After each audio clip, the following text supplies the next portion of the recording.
Hi! Today we're going to learn about deriving the U-substitution method in calculus. So, what is U-substitution? So, let's go back to derivatives for a second. And let's go back to one particular rule, the chain rule.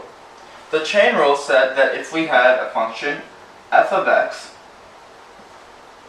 g of x, and we wanted to find the derivative of that, then the derivative would be f prime of g of x times g prime of x. Now this also went for functions such as like x plus 3 squared. This would be like the g of x, and this would be like the f of x. So this went for nested functions or functions inside of each other, and this also went for regular functions, but when you had an inside layer and an outside layer that could be broken into a compound like this, or notation like this. So I'm going to change markers here. So let's go back and think about this. Let's say that we wanted to get from here, the derivative, to here, the original function. How would we do that? And let's go and calculate this derivative. It would be 2 times x plus 3. So this one was pretty simple because this coefficient was 1 and it's a relatively simple function inside. So how do we get from here to here, or in this case, from 2 times x plus 3 to x plus 3? So how do we do that? Well, here's where we use something called the chain rule. So, as you can see, this, without knowing that this was the derivative of the chain rule, of some function that was using the chain rule, it would be very, very hard to analytically figure out what this function is. Especially if you have some divisor or something that makes it so that this isn't the derivative of whatever's in here. So something that's dividing this so that it's more simplified down, or it's a different value itself. So what do we do? Well, here's where we use something called U-substitution. So in U-substitution, we know that, or when we take the derivative, we know that g of x remains the same inside this function. So we can say that this would be, and so now we have to compute an integral to figure out what this is. So you have the indefinite integral of f prime of g of x times g prime of x. So here's where you say that u is equal to this inside value here. So you say u is equal to g of x.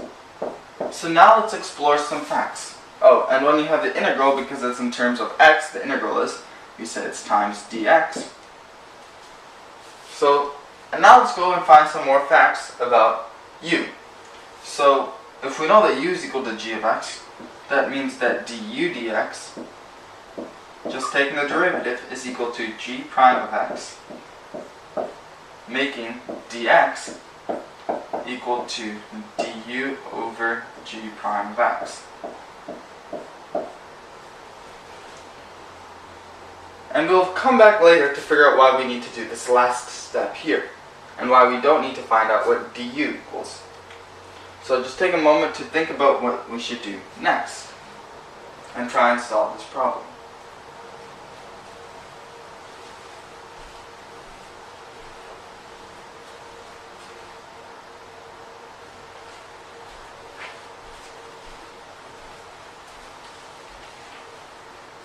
Alright, so the next step would have to be plugging in the values that we have now put in terms of u. So this would be equal to the, not this part. So this integral would be equal to the integral of f prime of u.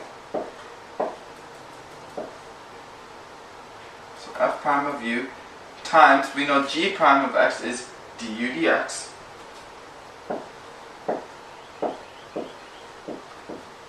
Or that's not what we do. Oops, sorry.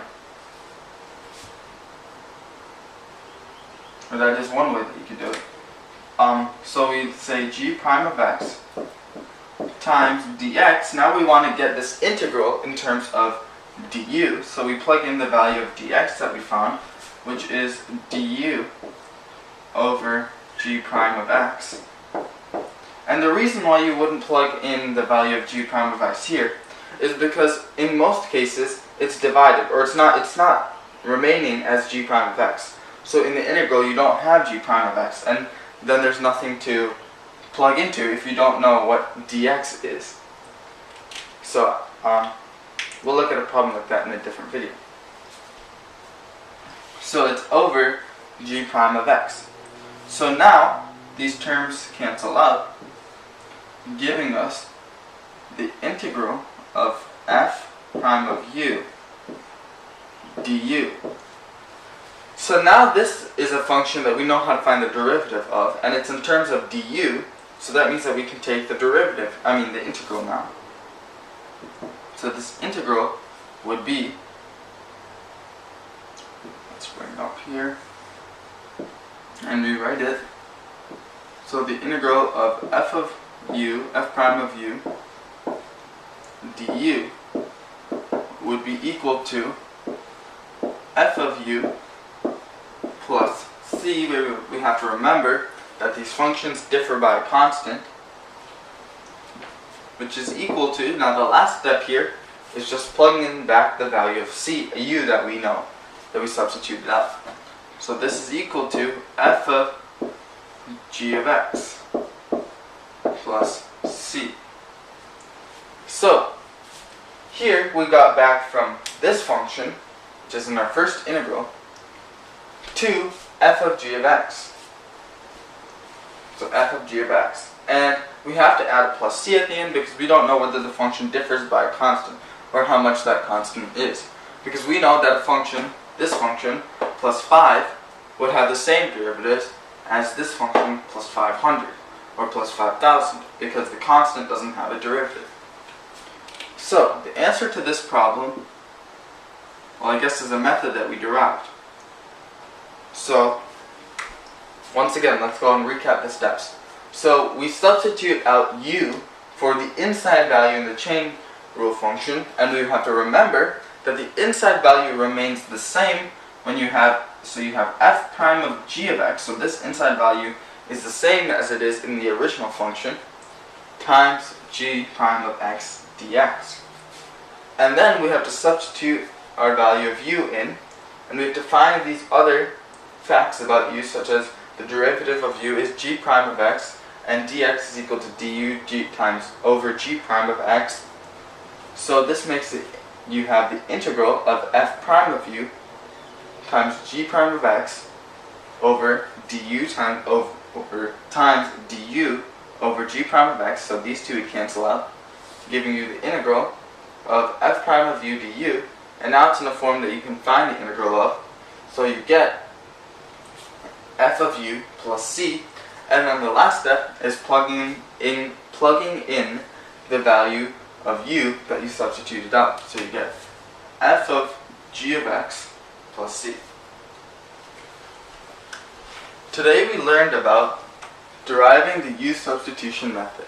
Thank you for watching this video.